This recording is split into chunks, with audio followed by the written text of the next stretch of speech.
Hi, everyone. What you're seeing right here is a timeline of events of social studies, curriculum development, or really kind of the invention of social studies as a discipline and how what Ronald Evans calls the social studies war. So how we kind of got to where we are today with our curriculum development and the tension and the ebb and the flow back and forth between teaching pure history or traditional history, the historical canon, you might hear some people say, and social issues, social topics. So the reason it says a draft is this is actually something that I worked on when I was in graduate school, and just wanted to show you guys. I'll upload a copy of this to Folio as well, so you can just kind of see the years and the timeline of the development.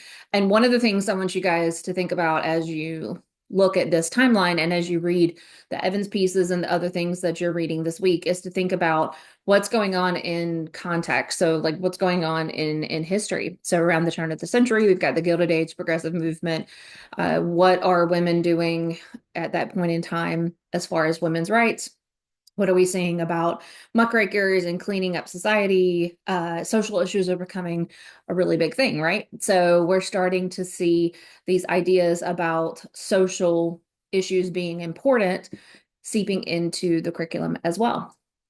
And that caused traditionalists or people who are wanting certain historical texts or dates and times and the specific topics that had always been taught. They started to kind of fight back against this tension of, do we teach the historical stuff that we've always taught, or do we embrace these new social issues? And so that's why you see in 1896 the meeting of the American Historical Association and their movement to standardize history curriculum. So that's where we see the pushing of a historical canon, a traditional history curriculum. And specifically, so history specifically as a main subject with, you know, the core ones: math, English, history. And that goes on for a while until, we have the turn of the century. We get to 1913, and a committee of the social studies meets, and they start thinking about citizenship education, and they start thinking about how can we support functional history.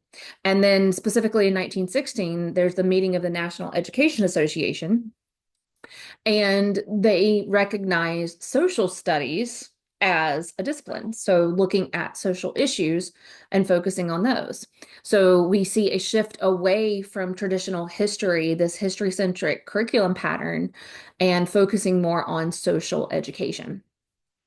And that is going to continue down a path for a while. We have the creation of the National Council for the Social Studies in 1921, which provides leadership. And that continues to be our governing body, quote unquote. And in the part of what supports this focus on social education are the Rugg textbooks. And so Harold Rugg wrote a series of textbooks that focused on problems, and it was very problem centered and very progressive, and people either loved it or hated it.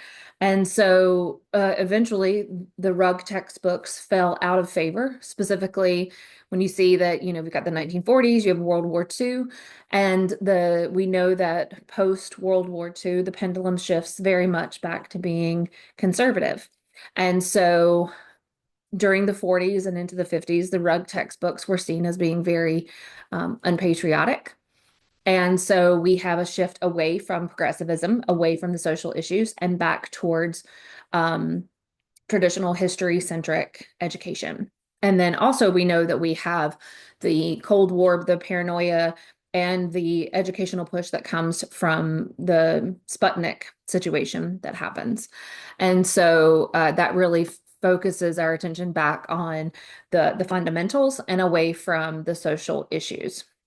So Hopefully you guys are seeing that we are a very reactive country. We're not very progressive in thinking about the ideas. We tend to be more reactive to what's happening, and that focuses our education. Now in the 1960s, we see the pendulum shifting back. We have new social studies, another curriculum reform movement.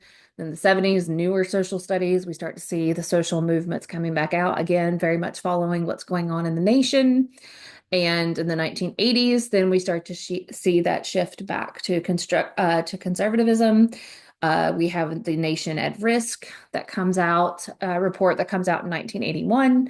So again, we're going back. We had gone very progressive, very social movement, and then we're coming back to conservative. And then in the 2000s, especially after 2001, we get very patriotic again. And we actually, 2001 re-energized the debate over what's the purpose of social studies education. And then we see this movement towards the creation of new thematic standards. So instead of and trying to kind of weave in a little bit of the history centric stuff into the standards. So change over time, for instance.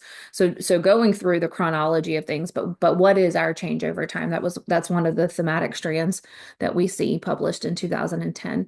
And then the publication of the C3 framework in 2013, which is an inquiry arc that's trying to support our students in college careers and civic life.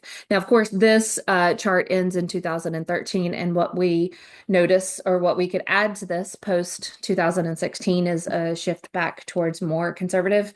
As I mentioned in my welcome video, we have, I would, if I were doing this now or adding more to it, we'd certainly add the divisive concepts laws that are across the nation and the impact that has had on social studies education. So that was very quick, but I just wanted you guys to see kind of when we talk about the social studies wars, what we are talking about. And really it comes down to what is the purpose of social studies education, or what is the purpose of history education?